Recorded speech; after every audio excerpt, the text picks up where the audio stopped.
Bismillahirrahmanirrahim. Assalamualaikum warahmatullahi wabarakatuh.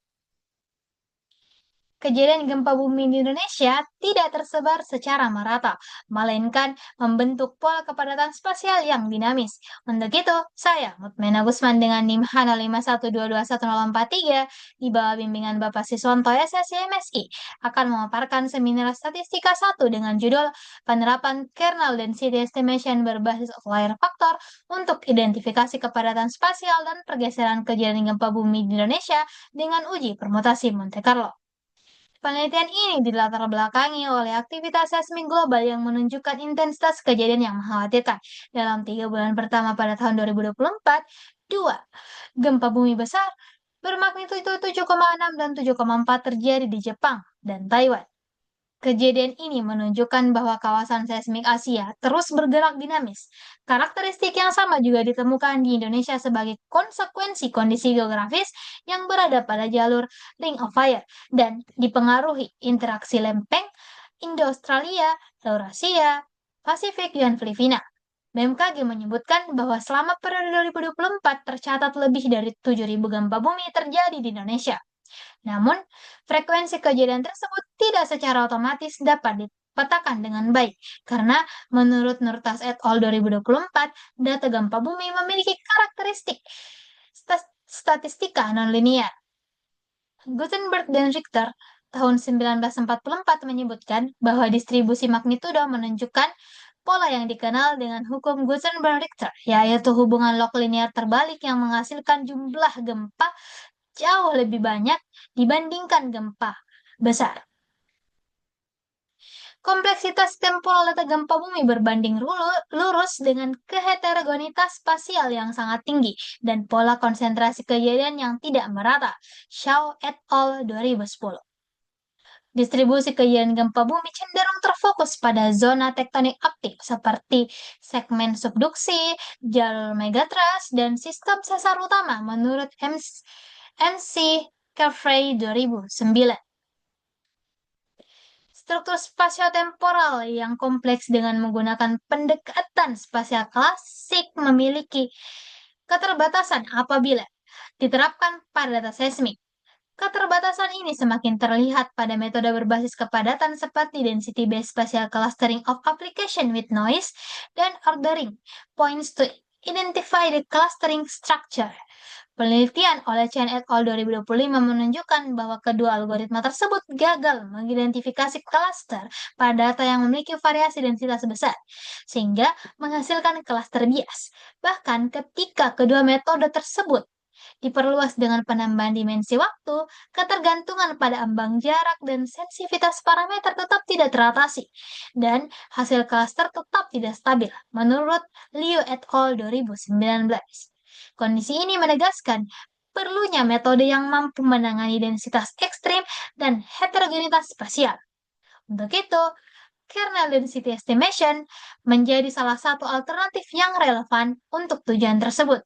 KDE atau kernel density estimation merupakan pendekatan statistik non-parametrik yang digunakan untuk mengestimasi fungsi distribusi probabilitas dari suatu variabel acak tanpa mengasumsikan bentuk distribusi tertentu, menurut Silverman 1986.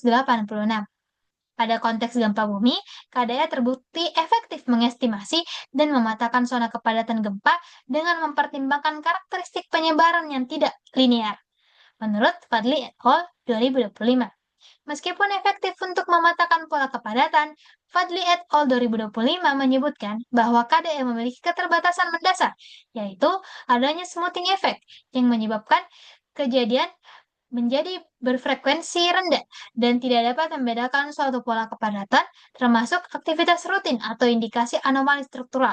Nah, anomali adalah titik yang memiliki local density yang tidak konsisten dibanding densitas tetangga terdekatnya. Oleh sebab itu, diperlukan pendekatan yang memadukan KDE berdasarkan ukuran outlier dan perbandingan densitas lokal, seperti kernel density estimation berbasis outlier factor agar anomali dapat teridentifikasi per lingkungan dengan variasi densitas yang ekstrim.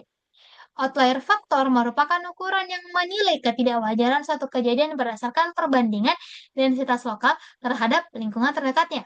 Konsep outlier faktor berbasis kepadatan lokal dikembangkan untuk mengatasi keterbatasan KDE dalam membedakan area dari anomali kejadian. Liu et al. 2020 memperkuat penelitian tersebut dengan menunjukkan bahwa deteksi anomali berbasis KDE mampu menyoroti penyimpanan lokal yang tidak tampak dalam peta kepadatan klasik, terutama pada distribusi dengan bentuk klaster yang tidak beraturan. Untuk itu, pendekatan KDE berbasis outlier faktor digunakan sebagai dasar analisis dalam penelitian ini. Namun, untuk memastikan bahwa pola kepadatan dan anomali yang teridentifikasi benar-benar signifikan secara spasial, diperlukan pengujian yang mampu membedakan pola sistematik dari pola acak. Salah satunya melalui uji permutasi Monte Carlo.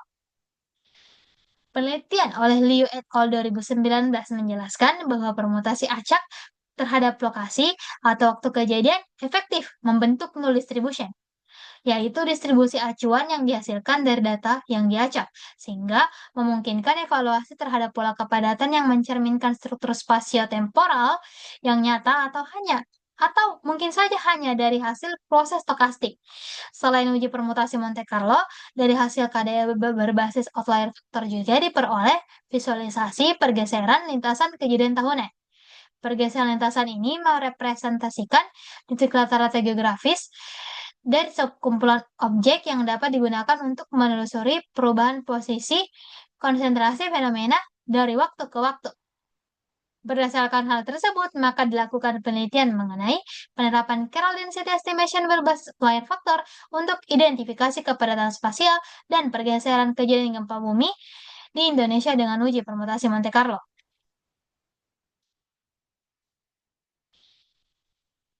Tujuan dalam penelitian ini adalah mengestimasi kepadatan spasial kejadian gempa bumi di Indonesia dengan kernel density estimation berbasis outlier factor.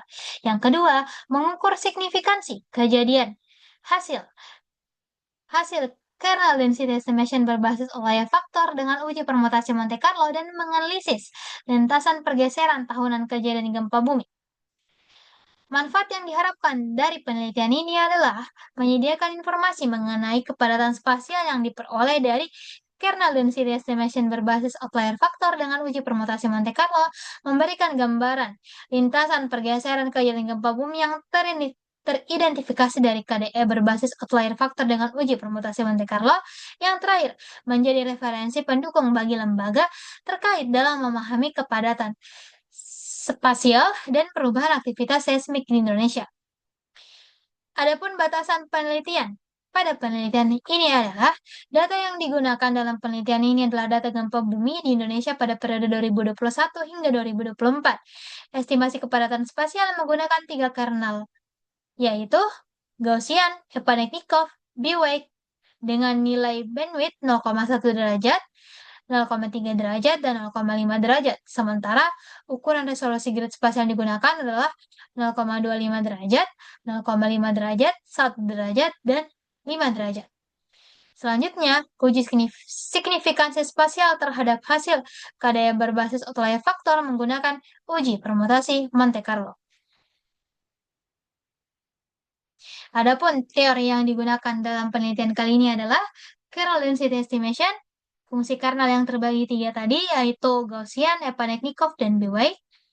Bandwidth, grid spatial resolution, evaluasi pemilihan parameter KDE, outlier factor, KDE berbasis outlier factor, selanjutnya evaluasi KDE berbasis outlier factor, uji permutasi Monte Carlo, lintasan pergeseran kejadian, dan yang terakhir, kejadian gempa bumi.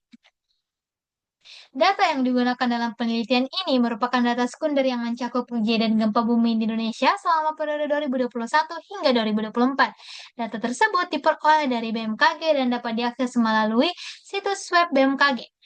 Data tersedia berisi terjadinya gempa, seperti tahun, bulan, tanggal, jam, menit, dan detik, serta informasi lokasi gempa termasuk koordinat titik kejadian gempa dan besarnya kekuatan gempa yang dinyatakan dalam magnitudo. Adapun tahapan analisis data pada penelitian ini yang pertama ada eksplorasi data, menetapkan kernel, bandwidth, dan grid. Yang ketiga melakukan estimasi dengan KDE. Yang keempat, klasifikasi peta kepadatan. Yang kelima, evaluasi KDE. Yang keenam, menghitung KDE berbasis outlier factor. Dan yang ketujuh, melakukan uji permutasi Monte Carlo, menganalisis lintasan pergeseran kejadian, dan yang terakhir, interpretasi dan kesimpulan.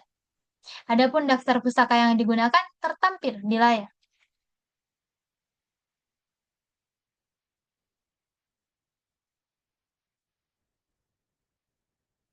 Sekian presentasi dari penelitian saya untuk bab 1 dan bab 2. Apabila ada kurangnya mohon dimaafkan. Wallahu muwaffiq ila aqwamit thoriq. Assalamualaikum warahmatullahi wabarakatuh. Sekian dan terima kasih.